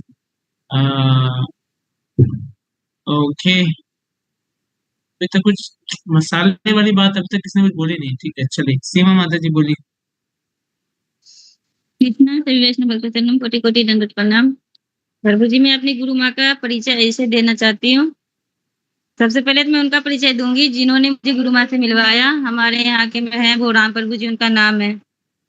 उन्होंने हमारे को गुरु माँ से मिलवाया, और जब हमारी गुरु माँ हमारे से शुरू में मिली तो हमारे को पता नहीं था कि ये हमारी गुरु माँ है, पर उन्होंने इतनी सरलता से भक्ति करना सिखाया, और उनके हम ना उनको देख देख कर ज्यादा सीखे हैं। उनके घर पे हम जब गए, उनकी भक्ति इतनी दृढ़ता पूर्वक थी। सुबह ठीक इतना था, मतलब वो हमारे घर पे भी आए। हम मंगला आरती पहले इतना नहीं करते थे, मतलब कभी कभी वैसे अगरबत्तियां दिखाते, लेकिन मंगला आरती नहीं करते। उन्होंने मेरे घर पे भी आया तो मुझे मंगला आरती करना सिखाया, अपने आप करके दिखाए, बहुत अच्छे तरीके से सिखाया। और उनकी भक्ति बहुत दृढ़ता पूर्वक है। उनकी काफी उम्र हो रखी है, लेकिन उनकी एक चीज नहीं छूटती, चाहे वो 64 माला हो, चाहे मंगला आरती हो, संध्या आरती हो, कुछ भी हो, मतलब हर हमेशा वो भगवान का चिंतन करते रहते हैं। ठीक है, तो अच्छी बात है, आपको बड़ा मार्गदर्शन मिल रहा है। फिर भी अभी तक कुछ मजा नहीं आ रहा है आप सब जो बता रहे, थोड़ा सा कुछ। ठीक है, चलिए राधे श्याम प्रभु बोलिए। हरे कृष्ण प्रभु जी। प्रभु जी, परिचय कुछ हम इस तरह देंगे कि आज बड़े हर्ष की बात है कि हमारे गुरु महाराज हमारे बीच में उपस्थित है, और गुरु महाराज के लिए जितना भी कहा जाए उतना ही कम है। और गुरु महाराज हमारे बहुत हैं, दयालु हैं, बहुत विनम्र हैं। और एक उसके बाद हम क्या करेंगे कि गुरु महाराज के जो उनके गुरु हैं उनका नाम जरूर लेंगे, क्योंकि किसी के सामने उनके गुरु का अगर बोले तो उनको बहुत अच्छा लगता है। तो हम ये ऐड कर सकते हैं कि गुरु महाराज जो हैं ये इनके डिसाइपल हैं। और उसके बाद में परिचय में फिर प्रभुपाद जी की जीवनी को उसमें थोड़ा सा हम ऐड करेंगे कि प्रभुपाद जी के साक्षात ये मतलब सारी चीजें वो फॉलो करते हैं, और बड़े अच्छे से क्लास लेते हैं महाराज जी। और प्रभुपाद की बताए हुए रास्ते पे खुद भी चल रहे हैं और हमें भी साथ में लेकर के चल रहे हैं। तो वो ये सारी चीजें उसमें हम ऐड कर सकते हैं प्रभु जी। ओके, ठीक है, अच्छा बताया प्रभु जी ने। मुझे कोई ऐसा चाहिए प्रॉपर जो मतलब ऐसा आप बोल रहे हैं सामने, तो आप पॉइंट्स बोल रहे हैं इधर उधर के, ये बोलूंगा वो बोलूंगा, बट आप एक्चुअली में एक फ्लो में, बड़े एक फ्लो में एक पूरा जो बोलेगा, ऐसा मुझे कोई चाहिए फ्लो में बोलने वाला। हाँ बोलिए रेखा वर्मा माता जी।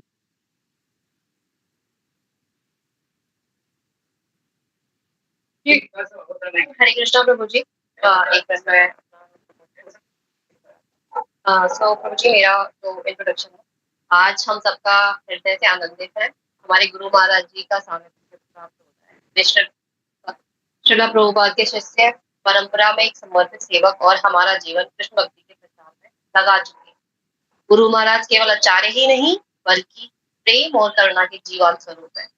बोलिए, फिर से बोलिए वो लाइन माता जी, फिर से लाइन बोलिए। गुरु महाराज केवल आचार्य ही नहीं बल्कि प्रेम और करुणा के जीवन स्वरूप है। उनकी वाणी हमें श्री कृष्ण के प्रति जगाती है, प्रेम जगाती है, और उनका आचरण हमें सिखाता है कि सच्ची भक्ति, सेवा और स्नेह से पूर्ण कैसे होती है। हम सब उनके मार्गदर्शन और स्नेह के लिए हृदय से आभारी है और प्रार्थना करते हैं हम सदैव उनके प्रेममय निर्देशों पे चल के श्रीला प्रभुपाद और श्री कृष्ण की सेवा में एकाग्र रहे। हरे कृष्ण। ओके, धन्यवाद। ठीक है, जस्ट बहुत सारे हाथ खड़े हैं, समय नहीं है, नहीं तो मैं लेता और भी। तो इसमें ना 2-3 क्यों हम ये करवा रहे हैं एक्सरसाइज। देखिए, आप सोचिए कि आप मंदिर में हैं, प्रांगण में हैं, और वहां पे और भी शिष्य हैं और गुरुओं के, और वहां पे आपको अपने गुरु को बताना है, उनका इंट्रोडक्शन देना है या उनके बारे में बताना। तो 2-3 चीजें बहुत महत्वपूर्ण है। एक, जैसे राधे श्याम प्रभु ने बोला और आखिर में माता जी ने भी यहाँ पे बोला, देखा और माता जी ने, हमको ना उनको प्रभुपाद के संबंध में ग्लोरीफाई करना चाहिए। क्यों? जैसे अभी माता जी ने एक शब्द इस्तेमाल किया, वो आचार्य, सिर्फ आचार्य नहीं है। अगर आप ये शब्द इस्तेमाल करेंगे ना, वो आचार्य हैं, तो कोई दूसरा शिष्य अपने गुरु का वो सोचेगा, अरे ये अपने गुरु को आचार्य बोल रहे हैं, मेरे गुरु आचार्य नहीं है क्या? तो हमारी वाणी कैसी होनी चाहिए, हमको कैसे इंट्रोडक्शन करना चाहिए कि उनका गुणगान भी हो रहा हो, लेकिन साथ साथ जो और शिष्य हैं, उनके अलग गुरु हैं, उनको भी उत्साह मिलना चाहिए अपने गुरु का बारे में, उनकी जो जो निष्ठा है वो बढ़ने का, ना कि भेदभाव का फीलिंग आना चाहिए। वो इम्पोर्टेंट है, क्योंकि हम बोल रहे हो, हम गुणगान कर रहे हैं अपने गुरु का, लेकिन दूसरा व्यक्ति सोच रहा है, अरे ये तो, एक तो कंपैरिजन कभी नहीं करना चाहिए, और हमारे गुरु तो ऐसे हैं, उन्होंने तो ऐसा ऐसा किया है, इन्होंने किया है, कभी किसी ने ऐसा नहीं किया, ऐसा नहीं बोलना चाहिए। इन्होंने ऐसा किया है जो किसी ने और ने नहीं किया। इसका क्या मतलब हो गया? इसका मतलब हो गया कि हमारे गुरु श्रेष्ठ, औरों के गुरु कम। तो उससे क्या होगा? उससे लोगों को लगेगा, अरे हमारे गुरु को कम बता रहे, मतलब इनडायरेक्टली हमने क्या बोल दिया, आपके जो गुरु है, औरों के गुरु है, वो क्या है, कम हो गए, हमारे गुरु श्रेष्ठ। तो वो भाव नहीं होना चाहिए। प्रभुपाद जी के कनेक्शन में उनको ग्लोरीफाई करना चाहिए, और व्यक्तिगत रूप से हमको क्या प्रेरणा मिल रही है वो बताना चाहिए कि मेरे जीवन में हमको ये प्रेरणा। तो ये 3-4 चीजों का हमको पालन करना चाहिए, नहीं तो क्या होगा, हम प्रेरणा देने के बजाय क्या करेंगे, दूसरों को वो आध्यात्मिक चेतना से भौतिक चेतना में लेके आ जाएंगे। भौतिक चेतना क्या है? कंपैरिजन करना, भेदभाव करना, ये बड़े हैं, ये छोटे हैं, ये वो है, वो है। आध्यात्मिक दृष्टिकोण से सब क्या हो सकते हैं, बड़े हो सकते हैं।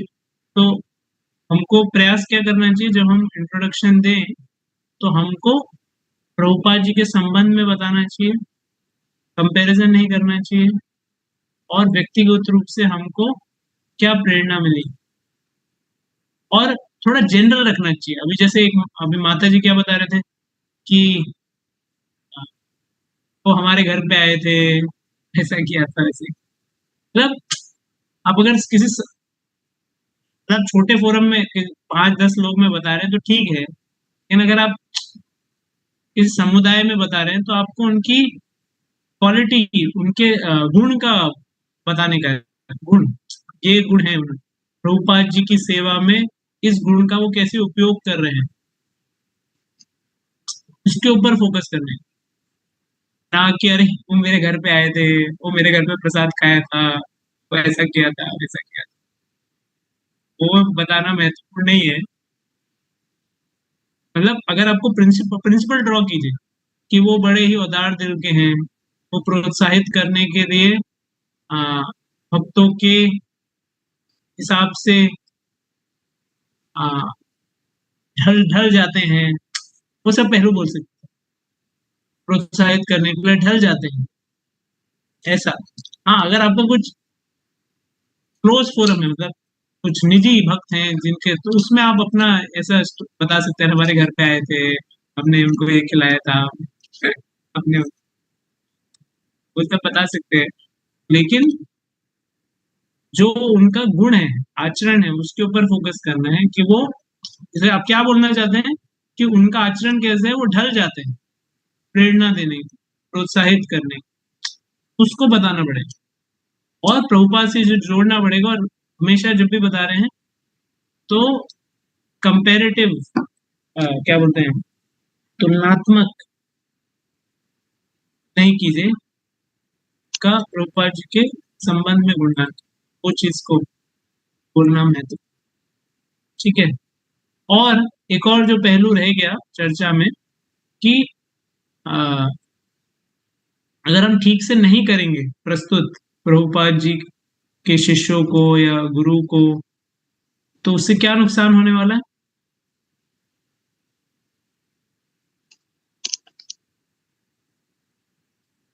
गुट गुट बन जाएंगे, गुट बन जाएंगे। इसलिए जब भी कोई प्रोग्राम भी होता है तो हम हम हमेशा बोल चाहते हैं कि श्रील प्रभुपाद जी की फोटो रहनी चाहिए। वो कोई प्रोग्राम हो रहा है, इवेंट हो रहा है, कुछ भी हो रहा है, तो उसमें प्रभुपाद जी की फोटो होनी चाहिए, और जो फोटोज हैं वो प्रभुपाद जी के अंतर्गत होनी चाहिए। नहीं तो लोगों को लगा रहे ये तो इनका प्रोग्राम, उनका प्रोग्राम, इनका उनका प्रोग्राम नहीं है, ये हरे कृष्ण आंदोलन का प्रोग्राम है, इस्कॉन का प्रोग्राम, जिसके संस्थापक आचार्य प्रभुपाद। जस्ट एक और चीज आखिरी में जस्ट लेंगे, ये भी थोड़ा सा पेचीदा पहलू है। आप में से किसी ने कभी अनुभव किया है कि मेरे साथ भेदभाव हुआ हो शिक्षा गुरु, दीक्षा गुरु के पहलू पे इस्कॉन के अंतर्गत? किसी का ऐसा कभी अनुभव हुआ है?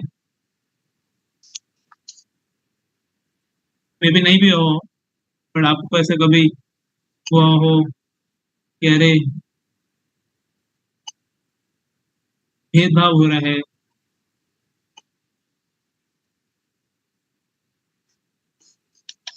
किसी को कुछ बोलना है?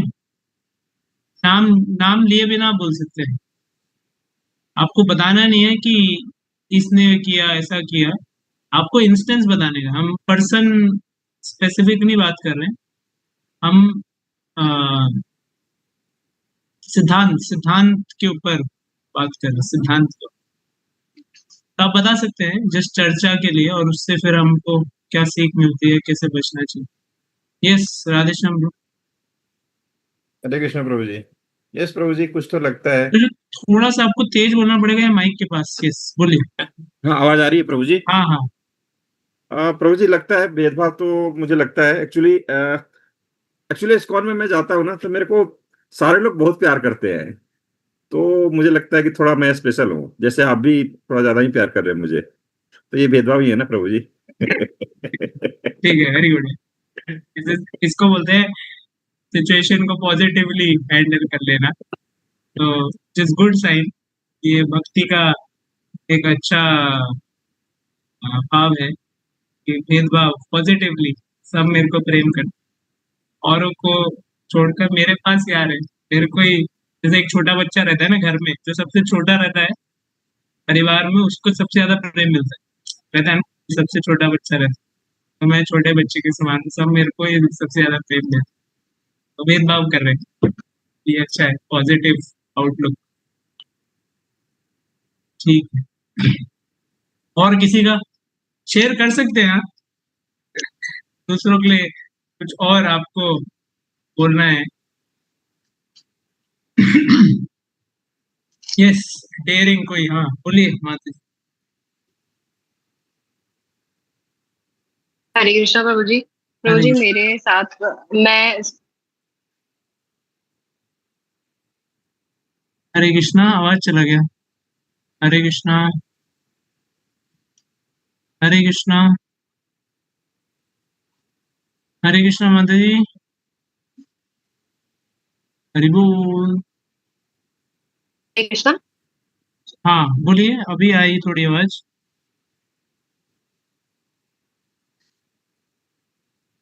हरे कृष्णा, बोलिए माता जी।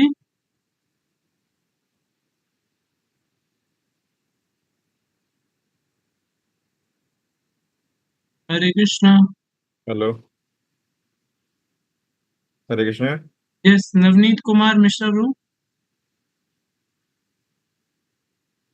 हरे कृष्णा प्रभु जी। बोलिए ब्रो। आपका मतलब सवाल था प्रभु जी, कभी मतलब आपके साथ भेदभाव हुआ कि नहीं? ऐसा कभी आपको अनुभव हुआ क्या? नहीं प्रभु जी, कभी ऐसा मुझे अनुभव नहीं हुआ कि इस्कॉन में कहीं भी कोई भेदभाव वाली जगह है। मेरे साथ वेरी तो गुड। नहीं हुआ। आप तो कितने अच्छे भक्त हैं, मतलब जी तो प्रभु अच्छी जी। बात। मैं आपको एक बताता हूँ केस, पुराना केस है। आप, मैं अपना जीवन से नहीं बता रहा हूँ। तो एक पुरानी कहानी है, आ, नाम सहित बता रहा हूँ मैं। तो एक इस्कॉन में बहुत महान और वरिष्ठ भक्त थे, उनका नाम था भक्ति तीर्थ स्वामी। कितने लोगों ने नाम सुना है भक्ति तीर्थ महाराज को? उनका ना शरीर काले रंग का था, मतलब अफ्रीकन परिवार में थे, बट अमेरिका में जन्मे थे, अमेरिका में। बट थे वो अफ्रीकन शरीर वाले, काला शरीर। तो बचपन से ही वहां पे अमेरिका में थे, तो उस समय पे वो भेदभाव करते थे, काले लोगों के लिए अलग। उस समय पे 1960 के दशक में तो भेदभाव होता था कि उनके लिए अलग, ट्रेन में भी अलग कोच रहता था, रेस्टोरेंट में भी अलग जगह बैठने का, ऐसा ऐसा बहुत कुछ भेदभाव होता था। तो वो बचपन से ही वो देखे थे। और फिर बाद में वो, लेकिन बहुत होशियार थे, बहुत होशियार थे। और आगे चल के वो पढ़ाई किए, वो किंग्स कॉलेज, बहुत प्रसिद्ध यूनिवर्सिटी से डिग्री भी किए। और फिर प्रभुपाद जी के आंदोलन से जुड़े। जब प्रभुपाद जी के आंदोलन से जुड़े ना, तो कुछ समय बाद उनका, प्रभुपाद जी ने दीक्षा दिया और नाम दिया घनश्याम दास। उनका नाम था घनश्याम दास। प्रभुपाद जी ने उनका नाम दिया घनश्याम। श्याम मतलब कृष्ण का एक नाम है घनश्याम। घन मतलब काले बादल जैसा जिनका चेहरा है, घनश्याम। तो उनका नाम प्रभुपाद जी ने दिया घनश्याम दास, घनश्याम प्रभु। तो प्रभुपाद जी जब कुछ समय बाद आए, तो प्रभुपाद जी को मिले, प्रभुपाद जी को, और प्रभुपाद जी को बोले, प्रभुपाद जी मेरे को ना भेदभाव का अनुभव होता है इधर। मुझे लगता है कि लोग शरीर के स्तर पे इस्कॉन संस्था में भेदभाव करते। मुझे लगा कि अरे, मैंने ये भेदभाव बाहर भी अनुभव किया था। मुझे लगा अब इस्कॉन संस्था में आया हूँ, आध्यात्मिक संस्था है, तो यहाँ पे भेदभाव नहीं होगा। लेकिन मुझे लगता है, मेरा अनुभव है कि इधर भी भेदभाव होता है, शारीरिक, काला सफेद के ऊपर। तो प्रभुपाद जी ने क्या उत्तर दिया होगा? प्रभुपाद जी बोले कि अगर आप भेदभाव का अनुभव कर रहे हैं, तो आप भी उसी स्तर पे हैं जिस स्तर पे जो व्यक्ति भेदभाव कर रहा है वो है। मतलब वो शारीरिक स्तर पे है, और आप भी भेदभाव का अनुभव कर रहे हैं, मतलब आप भी शारीरिक स्तर पे। आप भी अपने आप को शरीर समझ रहे हैं। वो बोल रहे हैं ये काला है, तो आप सोच रहे हैं मैं काला हूँ क्योंकि मैं शरीर हूँ। बट आत्मा तो ना काली होती है ना गोरी होती है। तो अगर आप भी भेदभाव का अनुभव कर रहे हैं, तो आप भी क्या है, वो इस स्तर पे हैं जिस स्तर पे जो भेदभाव कर रहा है वो है। तो ऐसा आंसर उन्होंने सोचा नहीं था, ऐसा भी कोई आंसर देगा। भाई जी ने जो आंसर, तो तब से वो से प्रभावित नहीं हुए, और अपना अपना सेवा बहुत करते थे। और बाद में चल के बहुत प्रसिद्ध, प्रभुपाद जी बहुत प्रसन्न थे उनसे। वो डिस्ट्रीब्यूशन लाइब्रेरी पार्टी, सब लाइब्रेरीज में यूनिवर्सिटीज के जाके डिस्ट्रीब्यूट करते थे। बाद में भक्ति तीर्थ स्वामी करके संन्यास लिया, और बहुत सारा और भी सेवा किया, बहुत सारा पहलू है। मैं ये क्यों बता रहा हूँ कि अरे, ये तो व्यक्ति अपने गुरु भाइयों को ही सेवा देते हैं, या अपने आ, आ, बहुत जैसे मंदिर में अलग अलग शिष्यों, अलग अलग गुरुओं के शिष्य रहेंगे। तो कोई शिष्य सेवा को संचालित कर रहे हैं, तो वो सेवा एक ही व्यक्ति को दे जा रहे हैं, दो ही व्यक्ति को दे जा रहे हैं। आपको लगेगा अरे, ये तो भेदभाव कर रहे हैं। कोई दे जा रहे हैं, वो उनके के शिष्य हैं इसलिए उनको ही दे जा रहे हैं, हमको नहीं दे रहे। क्या कोई कभी कुछ बोल देगा ऐसा है वैसा है, तो हमको पता होना चाहिए। तो ये ठीक नहीं है, लेकिन हमारा आचरण भी सही रहना चाहिए। हमको भी सिर्फ यही नहीं देखना चाहिए ये मेरे गुरु भाई हैं, ये मेरे गुरु बहन है, तो इनको इनके साथ मैं करूंगा, औरों के साथ नहीं करूंगा, ऐसा भाव नहीं होना चाहिए। हमको सेवा सब मिलजुल के सबको कृष्ण और प्रभुपाद जी की सेवा में सम्मिलित देखना चाहिए, भेदभाव नहीं करना चाहिए। और जो सेवा में जो अच्छी तरीके से योगदान कर सकता है उसका सहयोग लेना चाहिए, सहायता करनी चाहिए, इत्यादि इत्यादि। क्या होगा, नहीं तो इस्कॉन बढ़ जाएगा। खासकर हमने देखा था कि जितना आगे जाएगा इस्कॉन, तो प्रभुपाद जी से जो और के जो शिष्य हैं के शिष्य, उनके शिष्य, तो धीरे धीरे सबका अलग अलग वो बन जाएगा ना, अरे मैं तो इन गुरु का शिष्य, वो इस गुरु के शिष्य, वो इस गुरु। तो हमारा ऐसा है, इनका ऐसा है,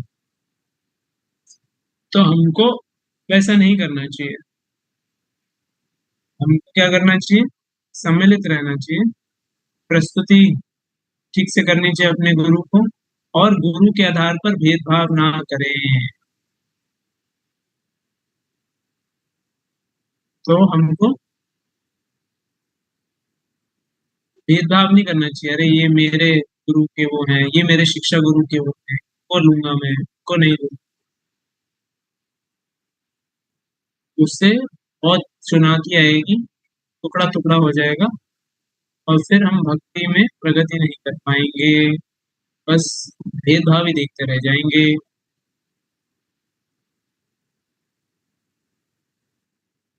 और अगर सकारात्मक सब सम्मिलित होके सेवा करेंगे तो एक आध्यात्मिक ऊर्जा पैदा होगी, जिससे हम प्रभुपाद जी को प्रसन्न कर सकते हैं, कृष्ण को प्रसन्न कर सकते हैं, और आध्यात्मिक चेतना की वृद्धि कर सकते हैं। जैसे बहुत साल पहले, इससे अंत करेंगे, हमारे मैं जब दिन में था तो एक वरिष्ठ प्रभुपाद जी के भक्त आए थे, रविंद्र स्वरूप प्रभु। तो वो एक बहुत महत्वपूर्ण बात बोले, बोले जो समुदाय है, भक्तों का समुदाय है, उसका स्तर जो व्यक्तिगत भक्त हैं उनके स्तर पर डिपेंड है। तो कनिष्ठ और मध्यम, तो अगर सब लोग कनिष्ठ स्तर पे हैं या मैक्सिमम लोग कनिष्ठ स्तर पे हैं, तो वो समुदाय का स्तर कनिष्ठ स्तर है। कनिष्ठ को इंग्लिश में क्या बोलते हैं, नियोफाइट। और मध्यम मतलब मध्यम स्तर, कनिष्ठ मध्यम उत्तम, 3 स्तर रहते हैं। कनिष्ठ स्तर पे शुरू में आता है या जुड़ता है। मध्यम, तो बोल रहे थे कि कम से कम हमको मध्यम स्तर पे जाना चाहिए। कनिष्ठ स्तर में क्या रहता है व्यक्ति, नियोफाइट, नए, नियो मतलब नए, और फाइट करते हैं, अलग अलग तरीके से फाइट करते रहते हैं। ये मेरे हैं, ये पराए हैं, ये मेरे गुरु हैं, ये मेरे गुरु नहीं, ये ऐसे हैं, वो ऐसे हैं, ये मेरे मंदिर के हैं, ये मेरे मंदिर के, ये ब्रह्मचारी को मैं जानता हूँ, इनको मैं नहीं जानता, ये ऐसे हैं, ये पंजाबी हैं तो मैं भी पंजाबी, ये आंध्रा से हैं, मैं भी आंध्रा से।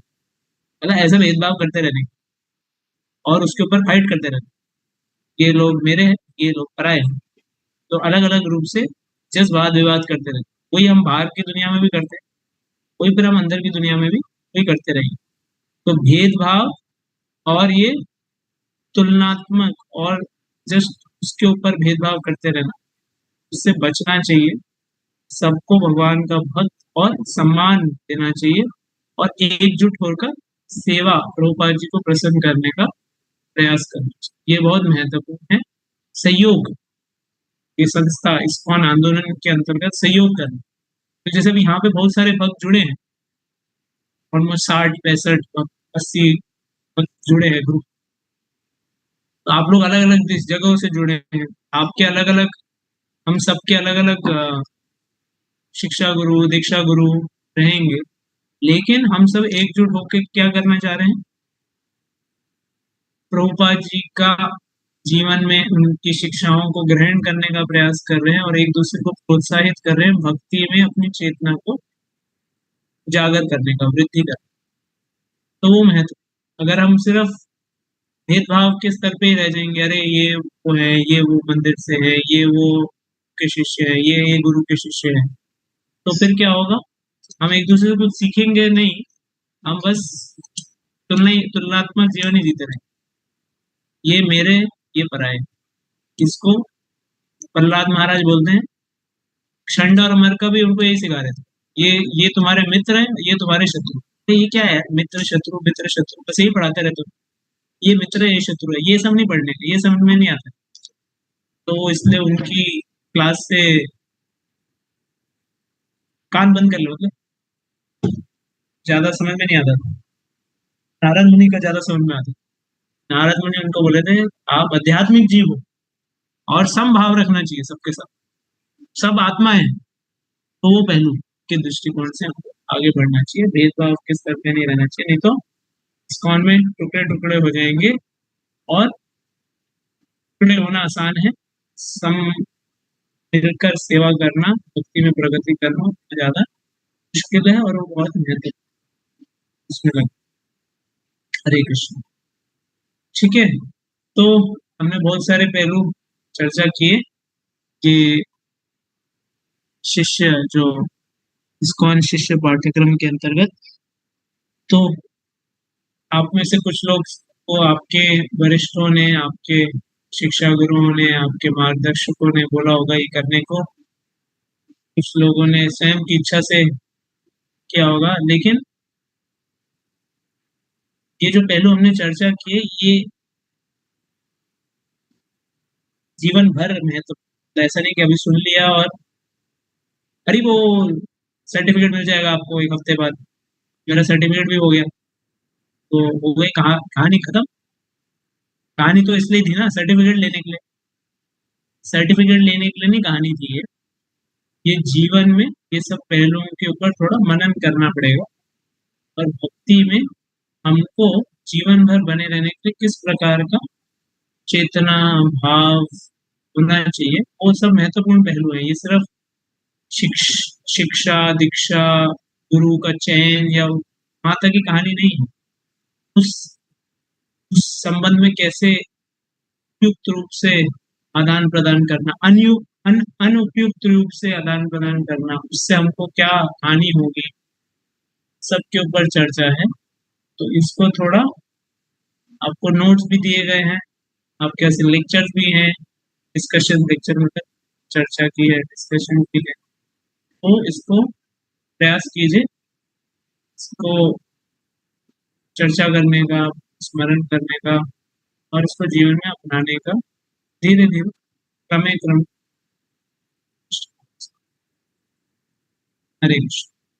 किसी का कुछ प्रश्न है या कुछ और जिज्ञासा? वैसे मेरी एक और इच्छा थी, सबसे थोड़ा एक एक पॉइंट लेने का, आपको क्या क्या चीज विशेष